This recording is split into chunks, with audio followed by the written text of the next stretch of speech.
Quoi? Sur quoi? Je cherche à passer sur la piste cyclable. Facile, hein. Non, c'est trop étroit.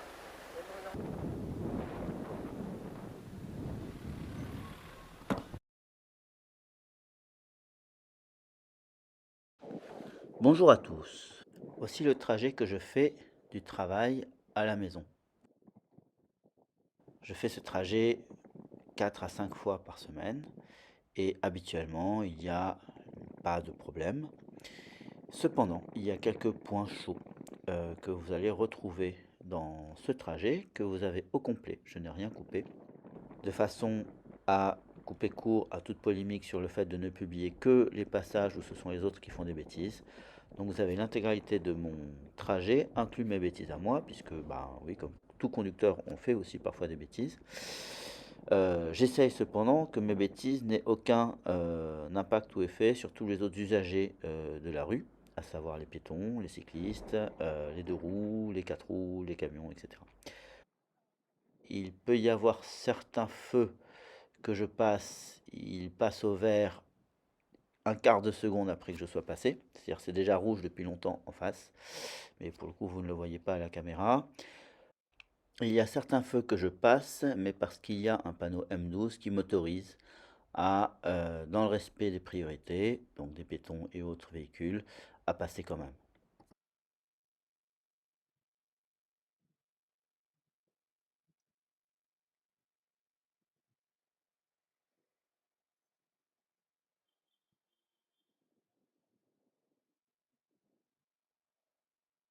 Quand vous voyez la caméra qui tourne à droite à gauche, c'est que je regarde à droite ou à gauche s'il n'y a pas un véhicule que je devrais laisser passer par exemple.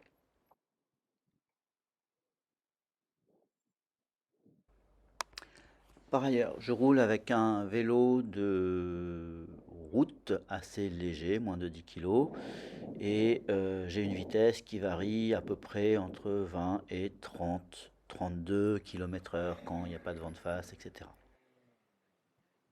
Une chose que vous ne voyez pas à la caméra, c'est que par exemple dans cette circonstance, j'ai mis mon bras pour tourner à gauche, et ça, bah, vous n'en avez pas l'information, tout simplement.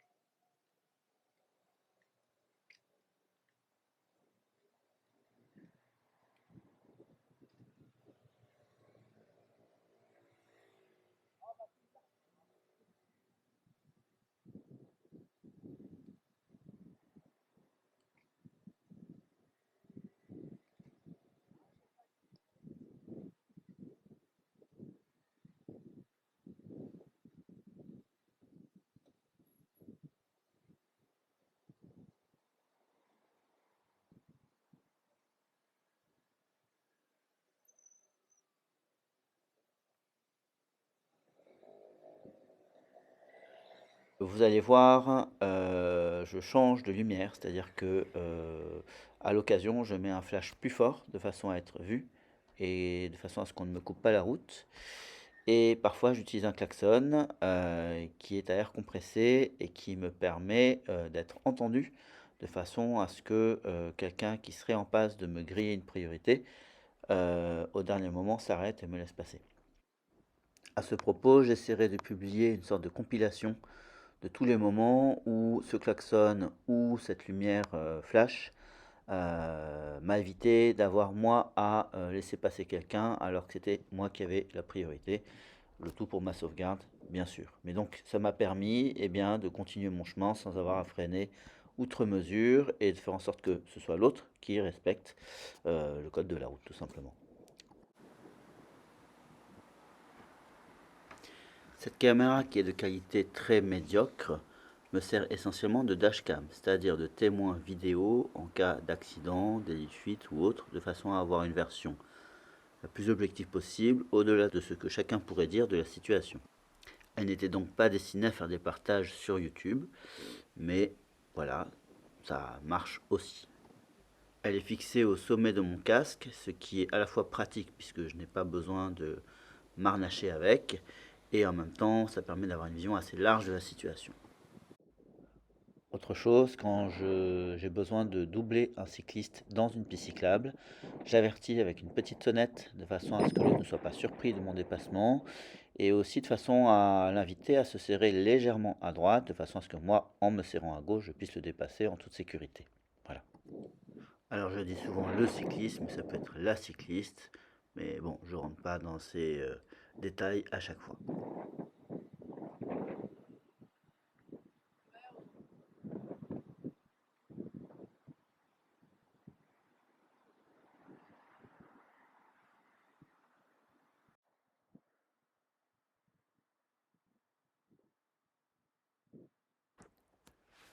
Vous voyez que globalement, tout se passe bien, il n'y a pas de difficultés particulières.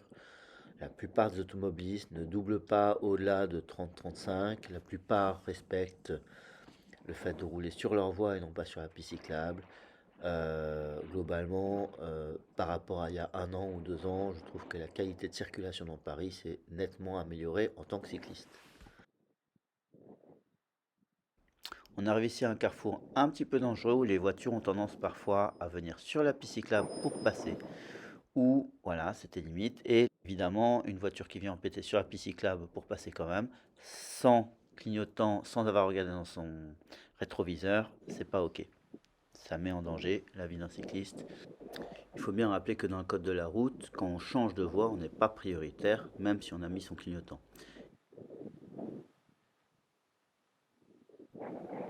L'éclairage que vous voyez là est un éclairage qui me permet de bien voir la route sans éblouir ni les voitures ni les passants. Je dispose d'un éclairage un peu moins fort où je ne vois rien, mais je peux être éventuellement vu. Et j'ai un éclairage beaucoup plus puissant qui l'a ébloui, que j'utilise que à certains moments pour ma sécurité, ou un stromboscope où là c'est vraiment dans des situations dangereuses. L'idée étant que je préfère un automobiliste ébloui qui freine qu'un automobiliste qui ne me voit pas et me fonce dedans. Voilà. Là, par exemple, il y a un taxi ou je ne sais quoi qui est sur la piste cyclable, il n'y a rien à faire là. Il dépose quelqu'un, il peut se mettre ailleurs, et donc j'utilise mon stromboscope à la fois pour qu'il n'y ait pas de portière qui s'ouvre au dernier moment, et deux pour lui dire que c'est pas ok d'être là.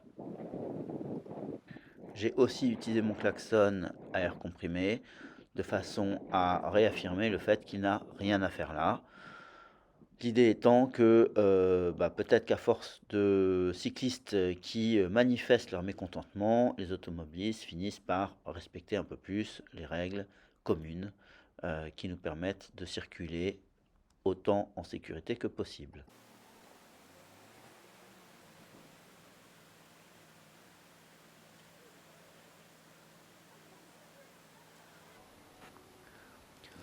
L'objet de cette vidéo n'est pas évidemment de dire que seuls les automobilistes font des bêtises ou mettent en danger les autres sur la route. On voit par exemple le cas de cette trottinette, enfin de ce conducteur de trottinette qui se faufile et grille un feu. Évidemment, il y a des trottinettes et des cyclistes qui font aussi n'importe quoi. La seule différence, c'est que on n'a pas vu de mort cette année et depuis des années à cause de cyclistes. Et les trottinettes, je ne sais pas, mais ce sont des véhicules qui sont bien moins dangereux et donc les conséquences du non-respect du code de la route sont extrêmement différentes. Ça ne l'excuse pas, mais de fait, les conséquences ne sont pas les mêmes.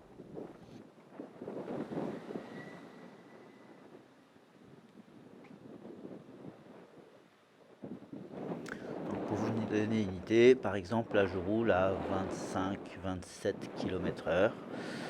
Voilà à peu près ce que ça représente avec cette caméra. C'est une caméra à grand angle, donc les véhicules paraissent bien plus près qu'ils ne le sont en réalité, tel que cette camionnette par exemple. J'ai largement la plage de passer en fait. Un autre élément, je dispose d'un freinage extrêmement puissant qui me permet de freiner rapidement au dernier moment. Aussi, dès que je touche les freins, mon feu rouge arrière, qui est habituellement clignotant, se transforme en feu rouge de stop, de façon à bien signaler aux usagers derrière moi que je freine un peu ou beaucoup. Alors voici une situation qui est de plus en plus rare, savoir un véhicule qui me double et qui freine juste devant. En fait, cette personne a doublé alors qu'elle n'avait ni la place de me doubler devant, et qu'en plus, devant, le véhicule qui était devant moi avait commencé à freiner déjà. Voilà, donc c'est quelque chose qui ne se fait pas. En tout cas, depuis la mise en place des limitations à 30 km/h, ce phénomène est devenu extrêmement rare, de mon expérience en tout cas.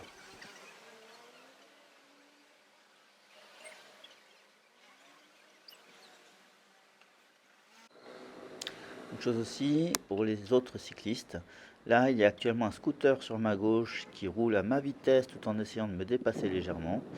Moi je vois que devant moi il y a un scooter qui empiète et donc je ne me sers pas à droite, j'occupe mon espace. Et c'est à l'autre scooter qui est derrière moi de gérer sa trajectoire. Enfin là, vous allez voir que je slalome un peu entre les véhicules, les piétons, etc. Cependant, à aucun moment je n'ai empêché le déplacement d'un véhicule, à aucun moment je n'ai fait peur à un piéton. Voilà, ce sont les règles que je me donne. Je ne gêne personne et je me faufile. Et je préviens de mon passage pour les gens qui seraient en double fil au cas où ils auraient des fois l'intention d'ouvrir leur porte. Tout en gardant une distance de sécurité, bien sûr, au cas où ça arrive. Là, vous allez voir une situation qui est assez rare aussi, à savoir un véhicule qui veut garder sa file de droite, et en même temps pas vraiment, et en même temps plein de véhicules qui sont sur la piste cyclable, et moi qui me retrouve entre les deux. J'ai donc klaxonné de façon à ce que, en plus de mon feu quand même bien visible, l'automobiliste se sert à gauche où il a une voie, et que je puisse moi continuer mon chemin, voilà.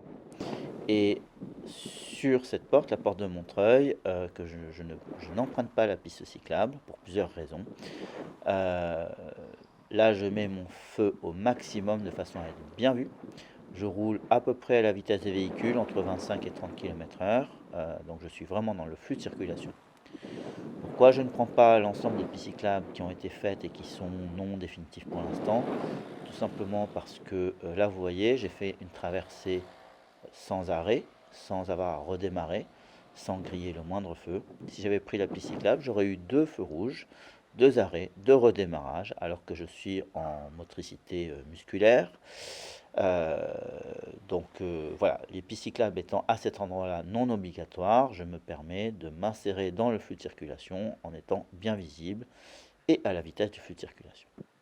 On arrive maintenant dans une portion délicate de mon trajet, c'est pour ça que j'ai gardé mon feu en puissance maximum et que là j'ai mis le stromboscope parce qu'il y avait des véhicules qui étaient stationnés ou garés, je ne sais pas, sur la piste cyclable. Là j'ai mis mon feu maximum aussi et cependant le respect des priorités a été plus que limite. Bon. On va maintenant arriver à une situation qui arrive, malheureusement, heureusement de plus en plus rarement, mais malheureusement, des gens qui sont garés sur la piste cyclable et qui en ont rien à faire. Parfois, je laisse passer, et parfois, là, il y en avait deux, avec des véhicules qui arrivaient en face. J'ai décidé de m'arrêter et de faire valoir mon droit. On voit cet automobiliste qui passe, je le remercie d'avoir bien laissé la piste cyclable, et je vous laisse découvrir les échanges avec cet automobiliste-ci.